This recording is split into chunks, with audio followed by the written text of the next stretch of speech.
What if everything you think of as a game, from your career goals, maybe your relationships, even how you see life itself, what if it's all operating on one of just two fundamentally different sets of rules? Welcome to the deep dive. This is where we take your sources and really pull out the most powerful insights. Today, we're doing a deep dive into a book that, honestly, it really shifts your perspective. James P. Carse's Finite and Infinite Games, A Vision of Life as Play and Possibility. Our mission today is basically to unpack Carse's core idea, that there are these two kinds of games, finite and infinite. And we want to see how this simple distinction sheds new light on pretty much everything: personal ambition, global conflict, maybe even your own sense of purpose. So get ready for some, I think, really surprising insights, things that might just reframe how you see the world. Okay, let's unpack this foundational idea then. Carse says there are two kinds of games. So what defines a finite game? What's that all about? Right. So a finite game is, it's played for the purpose of winning. Simple as that. It has a definite endpoint, and crucially, everyone involved has to agree on who the winner actually is. Okay, like sports. Exactly. Think soccer, chess, or even, say, a specific business negotiation. Yeah. These games need clear beginnings. They usually have time limits, a game clock, spatial boundaries like a marked field, and also numerical boundaries. Only certain people can play. Right. Like Carse points out, even in World War II, the opponents agreed not to bomb certain places, like Heidelberg or Paris. That's a boundary. Or think about a baseball team, the Yankees. They can only have specific players on the roster who are allowed to play. Got it. The rules are set, the end is clear, someone wins. Precisely. So then, here's where it gets really interesting for me. The infinite game must be pretty much the opposite, right? Absolutely. An infinite game is played for the purpose of continuing the play itself. That's the whole point. Just to keep playing. Just to keep playing. Infinite players, they often don't even know when their game began, and frankly, they don't care because their game isn't bounded by time. There are no set spatial boundaries, no numerical limits. Anyone who wants to play can join in. Wow, okay. So while finite games are defined by external rules and conditions, infinite games are, you could say, internally defined. The time of an infinite game is actually created within the play. It's always opening up new possibilities. So one aims for a conclusion, the other for continuation. That's a massive difference. Can they, interact? Can you play both? Oh, yeah, definitely. Finite games can absolutely be played within an infinite game. Think about it. Infinite players might engage in a specific competition, maybe a debate or even a sport, not just to win, but to use that finite game as a way to learn, to grow, and keep their larger infinite game, maybe their personal development or their contribution to a field going. Okay, so the finite game becomes a moment within the larger play. Exactly. But here's the flip side. An infinite game cannot be played within a finite one. Infinite players see their wins and losses in those smaller, finite contests as just moments, experiences, part of the ongoing journey. And understanding this is, I think, really vital. It helps explain why sometimes you might feel this intense pressure to win, win at all costs, even if achieving that win actually shuts down a deeper, more meaningful kind of engagement or relationship. That makes a lot of sense. Okay, Let's talk rules then. In a finite game, the rules are usually pretty rigid, right? Agreed beforehand, they don't change mid-game. Right. If they change, it's basically a whole new game. Those rules establish the limits and they define how you win. Okay. And this is where another critical distinction comes in. The rules of an infinite game must change during play. Must change. Why? Because the players change them. They evolve when players realize that sticking to a fixed rule or aiming for a finite outcome might actually jeopardize the continuation of the game itself. The purpose of infinite rules isn't to pick a winner. It's to keep the game alive and bring as many people as possible into the play. Carse uses this great comparison. Finite rules are like rules of debate, designed to end the argument. Infinite rules are like the grammar of a living language. They have to evolve to allow for new expression, for continued discourse. Wow. Okay. Grammar of a living language. I like that. Yeah. And infinite players, they don't just play within boundaries. They actually take boundaries, limits, even something as ultimate as death, and bring them into the game itself. They play with boundaries. Playing with boundaries. That leads to this fascinating paradox Carse mentions. Whoever must play cannot play. He says this applies to both games, but finite players often feel like they must play, like they're compelled. Why is that? Yeah, that's a powerful idea. He calls it self-veiling. Self-veiling. Right. Finite players, even though they're technically free to just walk away from the game at any time, they often sort of hide this freedom from themselves. They get really serious about their roles. Like an actor lost in a part. Exactly like that. Or someone who completely identifies with their job title, their position. They start to believe they are that role. Now, the problem isn't playing the role or wearing the veil, as Carse puts it. It's forgetting that you chose to put it on. Forgetting the choice. Yes. And this intense focus on winning makes finite players feel like every move is necessary, like they're trapped, like they have to keep playing according to the script. So this leads to another key distinction then. Seriousness versus playfulness in how people approach these games, or maybe even life. Precisely. Finite players are described as serious. They're constantly pushing for that specific, predefined outcome. They dread surprises, unpredictable twists. They're theatrical. They perform roles according to a known script that leads to victory. Okay, theatrical. Infinite players, on the other hand, are playful. Now, this doesn't mean they're trivial or don't care. It means they approach even finite games with a kind of openness and acceptance, even a welcoming of surprise. Playful means open to surprise. Yes. Being playful is about embracing uncertainty, allowing for possibility, regardless of the outcome. Infinite players are dramatic rather than theatrical. They choose to step into an open, unknown future, which makes any rigid script totally useless. Dramatic, not theatrical. Okay. And surprise itself, that seems absolutely core to whether a game ends or keeps going. It's fundamental. Finite players actively try to prevent surprise. They want control. They strategize, sometimes using deception or hidden moves, acting like what Carse calls master players, who play as if the game's outcome is already decided, already in the past. Right, they want to know the ending. Exactly. For them, surprise means the game is disrupted, maybe even over. Their plan failed. But infinite players, they expect surprise. In fact, surprise is the very reason their play continues. It keeps things interesting, keeps it moving. Precisely. They engage with complete openness, allowing their own growth and change to be visible. And Carse makes this brilliant distinction between training and education here. Oh yeah, what's that? To be prepared against surprise, that's training. It's about mastering existing skills to handle predictable problems and avoid the unexpected. But to be prepared for surprise, that's education. It's about cultivating a mindset of constant self-discovery, being ready for whatever new insights or challenges arise, not defining yourself by some final fixed achievement.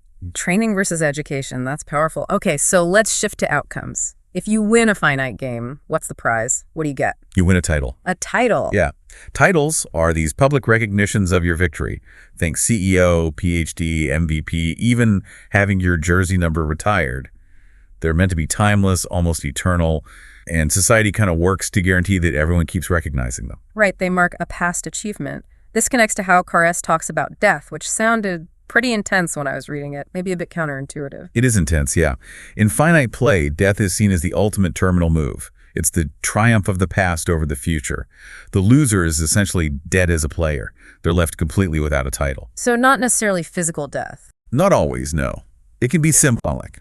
Think of what Carse calls death in life. Someone who achieves their big goal, gets the title, and then just stops playing, stops engaging meaningfully. Or the opposite, life and death, victors whose titles live on after them, making them seem immortal, like, say, ancient pharaohs or revered saints. Okay. But here's the deep contradiction Carse points out. If life itself is the prize you get for winning, then finite players aren't actually living fully while they're playing. They're playing in order to live rather than living their playing.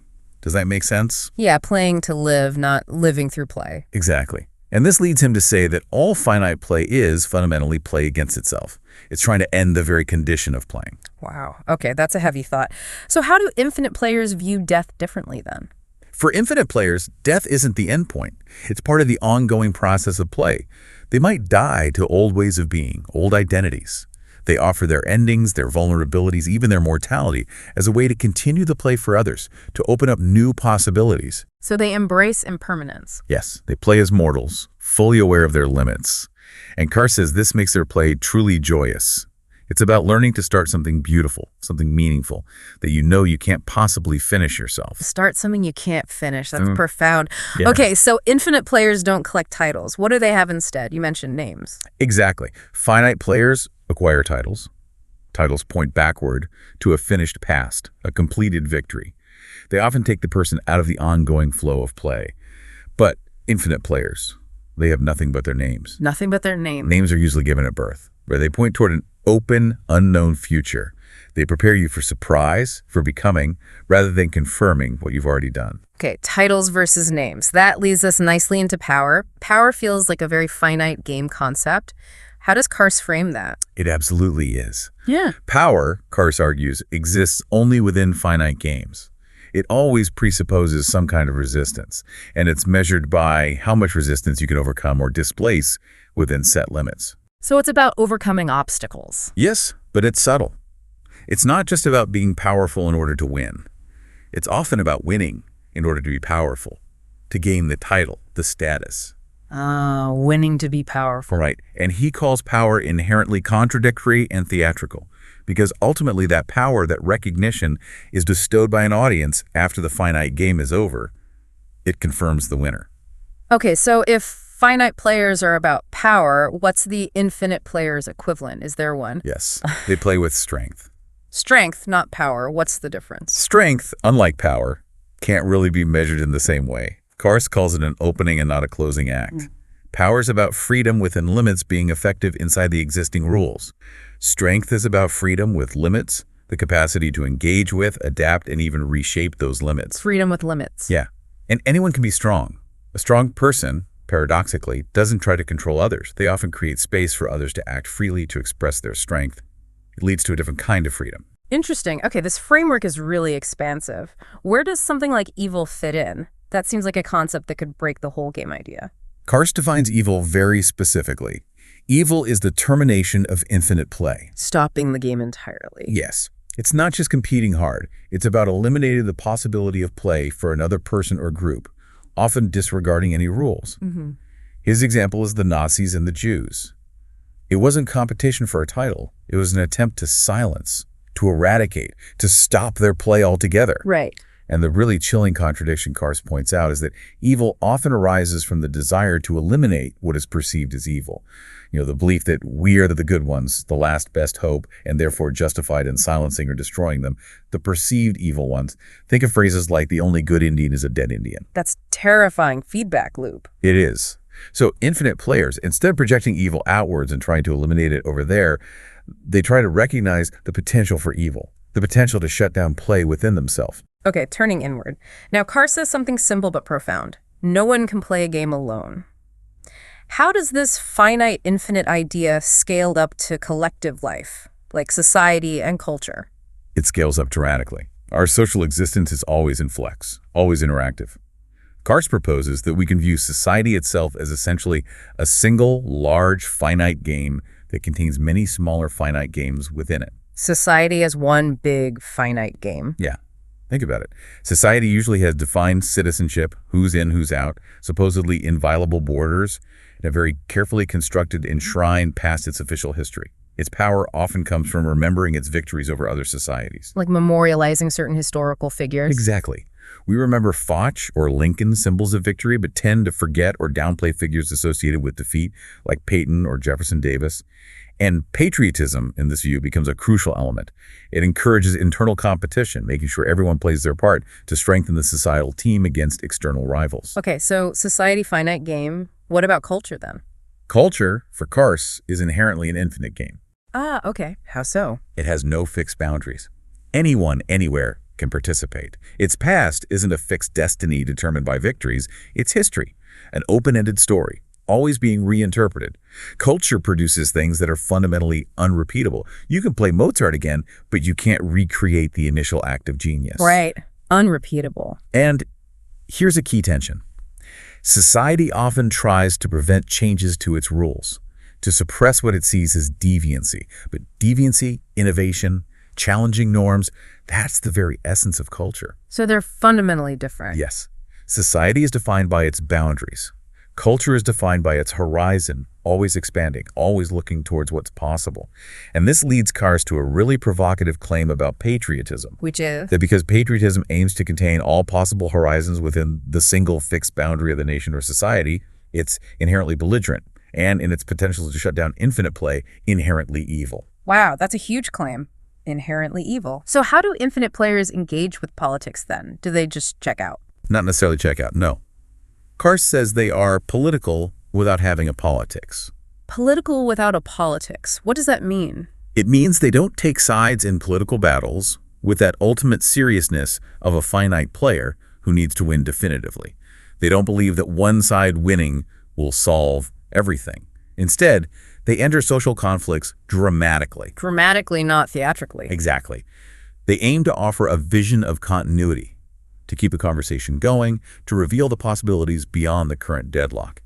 They remind everyone that the political realities we live under are choices, not inevitable necessities. They highlight the self-contradictions often hidden within things like war or absolute heroism. How do they do that? Often through things like laughter, offering unexpected perspectives, using surprise ways to put society's boundaries back into play, as Carse puts it, to make us question the lines we've drawn. Okay, let's talk about property. That seems like a really clear marker of finite games within society. How does Carse look at property? He sees it as absolutely central to finite societal play. Property primarily exists to make titles visible. It's emblematic. Emblematic of winning. Right. Its main function is to recall past victories, to signal that the competition in that specific area is now over. I won this.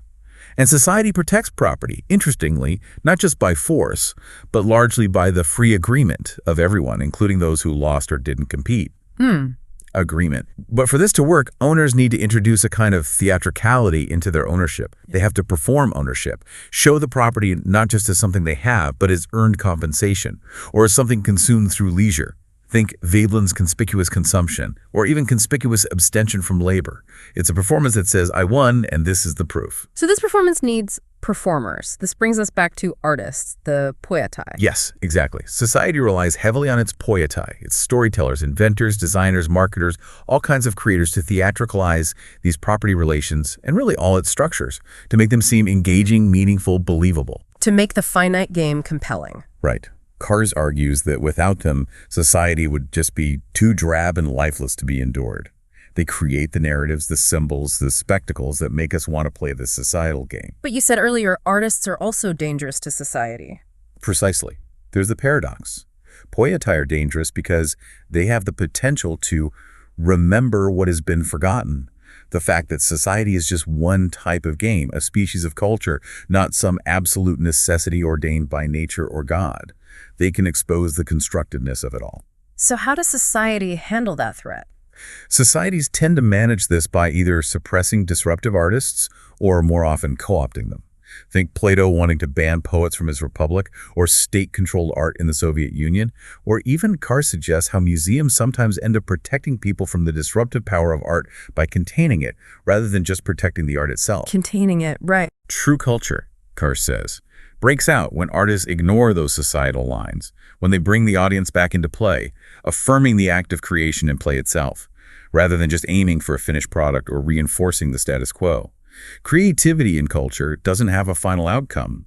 It's a continuous flow that inspires more creativity in others. Art, in this view, is never really about possession. It's always about possibility. Always possibility. Okay, let's shift focus again. Our relationship with nature. Carse calls nature the realm of the unspeakable. What does he mean by that, and how do we typically engage with it according to this framework? By unspeakable, he means nature doesn't speak our language. It has no voice we can directly understand, and fundamentally, it's indifferent to our projects, our cultures, our finite games. Our attempts to control nature, then, are often deeply theatrical. Theatrical? How? We try to impose our own laws onto it, acting as if we're learning its secret script, so we can predict and control it, mainly to avoid surprise. This leads directly to what Carse calls the machine paradigm. The machine. Technology as control. Exactly. Technology viewed as purely mechanical rationality, something driven by external force to produce predictable results. But the deep contradiction here is the more we try to force nature into our mechanical models, the more vulnerable we actually become to its underlying indifference, its potential for truly unpredictable surprises. And using machines changes us. Yes. Operating a machine often means we start to operate like a machine. We give up our own spontaneity, our own responsiveness. And tragically, machines developed to control nature are so often turned against ourselves and against each other, weapons being the most obvious example, enabling us to engage in killing the unseen because they are unseen. That's bleak. So if the machine is the finite approach, what's the infinite alternative Carse offers? He offers the garden paradigm. The garden. Okay. A garden isn't about absolute control. It's a place where spontaneity is maximized, cultivated. It grows through its own internal energy, its own life force, not primarily through external force. Gardening is a horizontal activity. You always know there's more beyond your sight, more happening under the surface. You work with it, not just on it. Precisely. Gardeners aim to cultivate spontaneity in the plants, in the ecosystem, respecting the source of that life. They don't just kill to take, they harvest. Think of picking fruit when it's ripe. It's done in the interest of the garden's continued vitality, the continuation of play. Contrast that with industrial farming, treating animals solely as meat products or force-feeding geese for foie gras. That's the machine paradigm seeking maximum output. Machine versus garden. That's a clear contrast. And this brings up the idea of waste. How does waste fit in? Waste, Carse argues, whether it's industrial pollution or discarded human beings, is profoundly unveiling. Unveiling. What does it reveal? It reveals our choices, our hidden assumptions, the contradictions within our societal games. When we treat nature as disposable, we create literal wastelands. When societies treat people as mere resources, they create waste persons, those deemed no longer useful, who are then often put out of view in ghettos, prisons, mass graves. Waste is the anti-property. It's the emblem of the losers, the untitled. The flip side of the title. Exactly. And the more waste a society produces, the more energetically it must deny producing it, hide it away. Well, for infinite players, though, seeing nature not as a machine or a resource dump, but as genius, that means seeing it as radically, absolutely unlike ourselves, something we can never fully grasp or control. It becomes a source of metaphor, of awe, of surprise, not just raw material. Seeing nature as genius. Okay, so if nature is the unspeakable, history is the realm of the speakable, the stories we tell. How do stories and myths fit into this grand picture? History, for Carse, isn't just a record of past events. It's the drama of genius, constantly unfolding with relentless surprise. True historians, in his view, move beyond mere explanation, which tries to settle issues, find causes, establish necessity. They embrace narrative. Narrative instead of explanation. Right. Narrative doesn't settle things. It raises issues. It places apparent necessities within the larger context of the possible. And infinite speech itself, the way infinite players communicate, is more like deep listening. It's addressed to someone, inviting participation, creating a shared world, rather than just being about something, informing them of facts. So stories aren't just reporting, they're creating reality, creating meaning. Exactly that. Myths, Carse says, are powerful because they provoke explanation but accept none of it. They resist being pinned down. They are stories told for their own sake that actively give meanings. They don't just reflect pre-existing ones. Like ancient myths. Think of great enduring stories. Oedipus, Abraham, the Buddha, Jesus. They don't offer simple answers or neat explanations. They touch our own genius, our own capacity for depth, revealing our own lives as unfinished, unresolved narratives. They invite us into their drama. They remain significantly unresolved. Significantly unresolved. Yes, they're not meant to be solved like a puzzle. Their power lies in their continued resonance, their ability to keep inviting new interpretations, new participation, new beginnings across generations. They keep the play going. Okay, this brings us almost full circle. Let's land on the genius of myself. How does this whole framework connect back to our individual lives, our sense of self? To be the genius of myself, in Carse's terms, means being the authentic origin of your own words, your own actions. Saying and doing things as if for the first and last time, freshly. It's inherently dramatic and, again, paradoxical. How so? Because you only truly have what you have by giving it away, by relinquishing it. Think of words, they only exist meaningfully when spoken to a listener or an idea shared. It's about erasing the rigid boundaries we draw around the self. Letting go of the fixed self. Right.